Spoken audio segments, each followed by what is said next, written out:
સુરત દેશનું ટેક્સટાઇલ અને diamond hub, લાખો શ્રમિકોના પરિશ્રમથી ધબકતું આ શહેર આજે એક મહત્વના મુદ્દે ચર્ચાના કેન્દ્રમાં છે.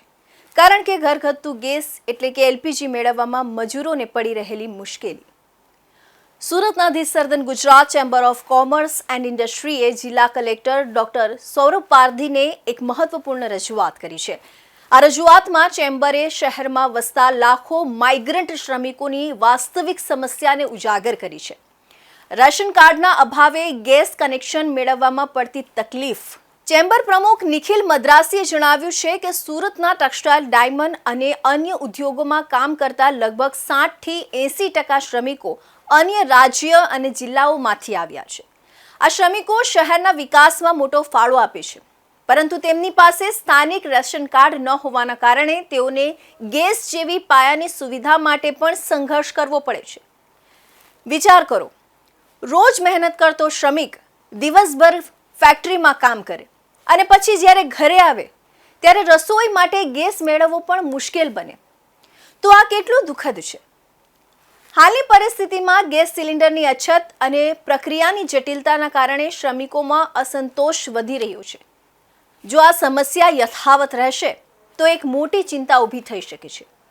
રિવર્સ માઇગ્રેશન એટલે કે શ્રમિકો પાછા પોતાના વતન તરફ વળી શકે છે. જો આવું થાય તો તેનો સીધો અસર સુરતના ઉદ્યોગો પર પડશે. ઉત્પાદન ઘટશે, કારખાનાઓમાં મજૂરોની અછત સર્જાશે અને આખી અર્થવ્યવસ્થા પર અસર પડશે.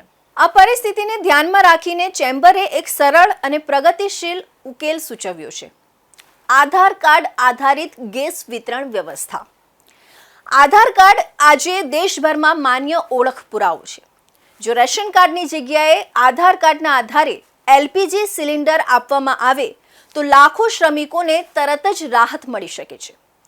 આ પગલાંથી ગેસ મેળવવાની પ્રક્રિયા સરળ બનશે અને કાળા બજાર પર પણ નિયંત્રણ લાવી શકાય છે. ચેમ્બરનું માનવું છે કે શ્રમિકો માત્ર કામદારો નથી, પરંતુ સુરતની અર્થવ્યવસ્થાનો આધાર સ્તંભ છે. જો તેમને મૂળભૂત સુવિધાઓ નહીં મળે તો તેનો સીધો પ્રભાવ શહેરના વિકાસ પર પડશે. જિલ્લા કલેક્ટરને પાઠવેલા પત્રમાં ચેમ્બરે માંગ કરી છે કે ગેસ એજન્સીઓ અને સંબંધિત વિભાગો સાથે સંકલન કરીને તાત્કાલિક યોગ્ય વ્યવસ્થા ઊભી કરવામાં આવે.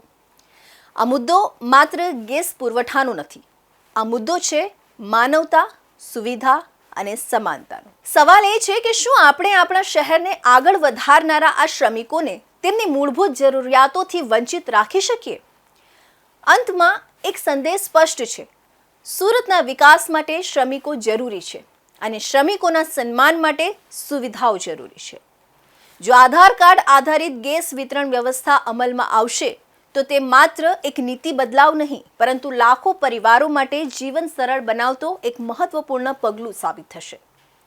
સુરત માટે, શ્રમિકો માટે અને એક સારા ભવિષ્ય માટે આ નિર્ણય હવે સમયની માંગ બની ગયો છે.